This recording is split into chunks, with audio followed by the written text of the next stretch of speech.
আসসালামু আলাইকুম। ছোটবেলায় আমরা সবাই তিন গোয়েন্দা পড়েছি। কিশোর, মুসা, রবিন। আমাদের মতো সেই মানুষগুলো ছোট ছোট ক্লু থেকে যে বিশাল বিশাল কেস সলভ করে ফেলতো, সেটা পড়তে পড়তে আমাদের মনে হতো যে ইস, আমরাও যদি এরকম ডিটেকটিভ হতে পারতাম। মেডিকেল প্রফেশনে আসার পরে নিজের সেই ডিটেকটিভ সত্তাকে প্রায় হারিয়ে বসেছিলাম। কিন্তু অ্যাক্সিসের এই বইটি দেখিয়ে দিয়েছে যে প্রত্যেক মেডিকেল প্রফেশনাল বা প্রত্যেক ডক্টরই আসলে এক একজন ডিটেকটিভ। আমাদের কাজ হচ্ছে রোগীর শরীরে তদন্ত করে ক্লু বের করে ডায়াগনোসিসে পৌঁছানো। তাই তো এই বইটার নাম দেওয়া হয়েছে ডায়াগনোসিস ডিটেকটিভ। এই বইটিতে প্রত্যেকটা ডিজিজকে এমনভাবে প্রেজেন্ট করা হয়েছে যেন আমরা ক্লু দেখে একটা ডিজিজের ডায়াগনোসিসে খুব সহজেই পৌঁছে যেতে পারি। এবং প্রত্যেকটা ডিজিজ সম্পর্কে আমাদের খুব বেশি যে জানতে হবে এমন না, বরং শর্টকাট ক্লু দেখে আমরা কিভাবে খুব দ্রুত ডায়াগনোসিসে পৌঁছাতে পারি সেই বিষয়টি এখানে তুলে ধরা হয়েছে। এমন না যে আমরা এই ডিজিজগুলো সম্পর্কে জানি না বা আমরা পড়িনি।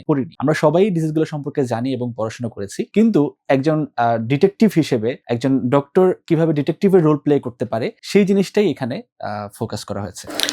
বইটি লিখেছেন ডক্টর সায়েফ খান মার্ক ভাইয়া। এছাড়াও বইয়ের যে প্রেজেন্টেশন, কালার, গ্রাফিক্স সবকিছুই অত্যন্ত দুর্দান্ত ডিজাইন করা হয়েছে। এই বইটি যারা 5th ইয়ারে আছেন, ইন্টার্ন ডক্টরস বা পোস্ট ইন্টার্ন ডক্টরস, যারা অলরেডি চেম্বার প্র্যাকটিস শুরু করেছেন এবং যারা ভবিষ্যতে পোস্ট গ্রাজুয়েশন করবেন বলে ভাবছেন, সবার জন্য এই বইটি অনেক বেশি উপকারী হবে ইনশাআল্লাহ।